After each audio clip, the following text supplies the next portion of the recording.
So this is problem 58 that we're going to work on. And we want to determine the tension developed in the 3 cables required to support the traffic light. And the traffic light is given to us as 15 kilograms. So I've got, and what they've done here for the position, so this is always fun to look at where they've done our orientation. They've set the traffic light on the Z-axis here.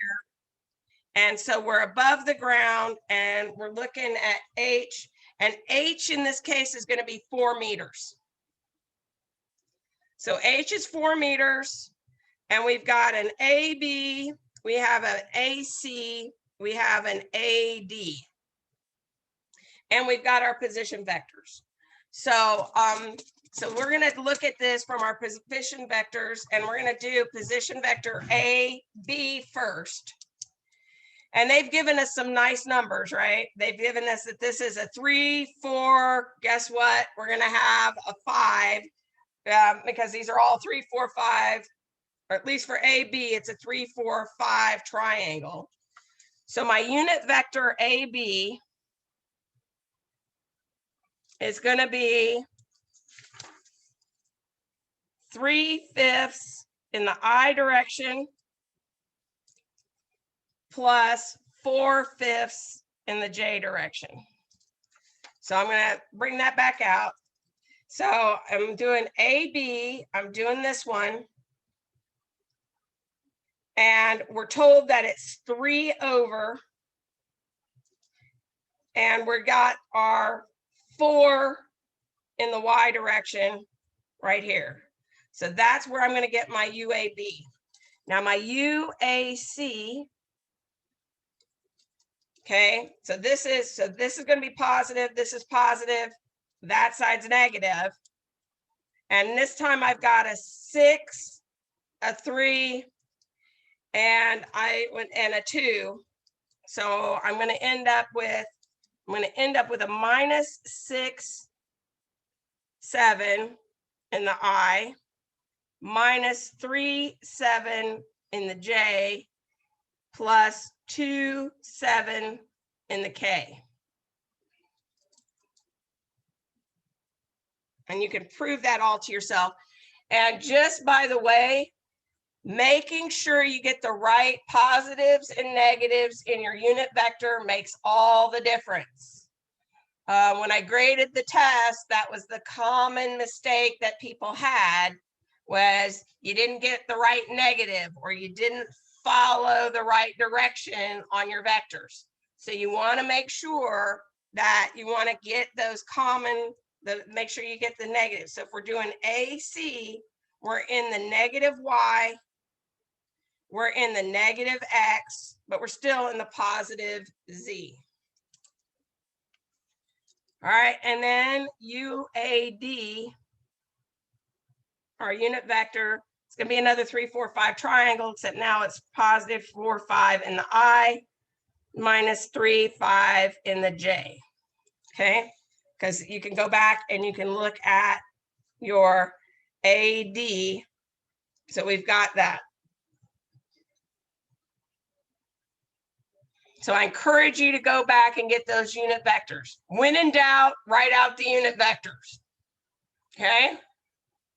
When in doubt, write out the unit vectors. All right. Now I'm going to do the summation of forces. The summation of forces in the X direction. They've got to equal 0. And this is going to be FAB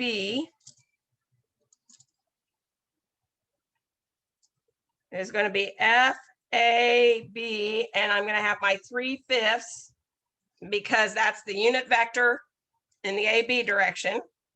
I'm going to have, and this is going to be FAC. So I'm going to get a -6/7 FAC, and I get a positive 4/5 FAD.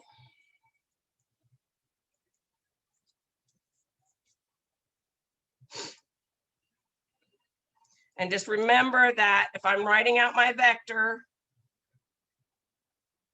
this is going to be FAB, unit vector AB, FAC, unit vector AC, and FAD, unit vector AD. Then I'm going to do the summation of forces in the y direction.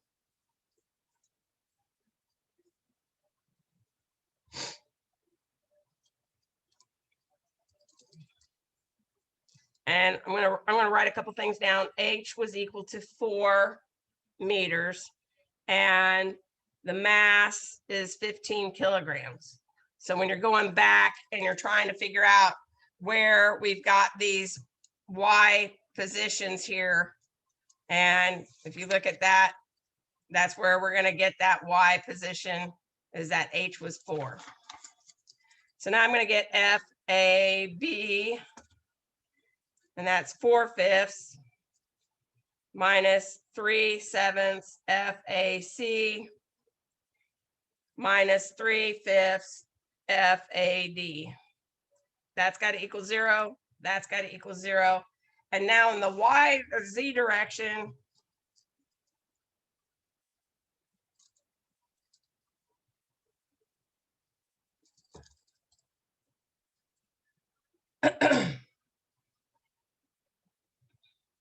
I get 2/7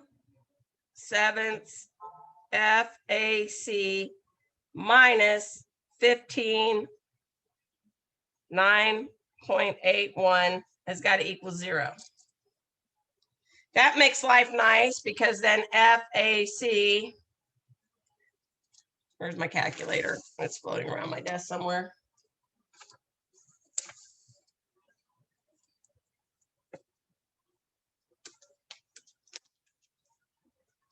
It's buried on my notes.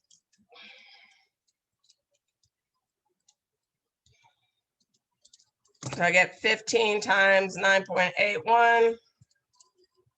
It's 147.51, and it's going to be 7 divided by 2.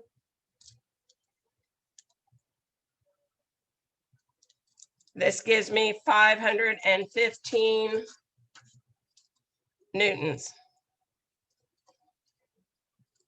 Now that I've got that, I've got 2 equations, 2 unknowns, and you can solve for FAB, and FAB is going to be 441 newtons, and FAD is going to be 221 newtons. So it's going to work the same way as 2-dimensional problems.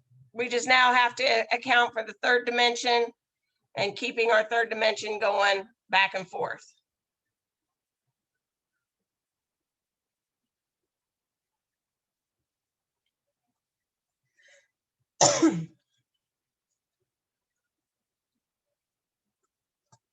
All right. Everybody good? I'm going to stop sharing. I'm going to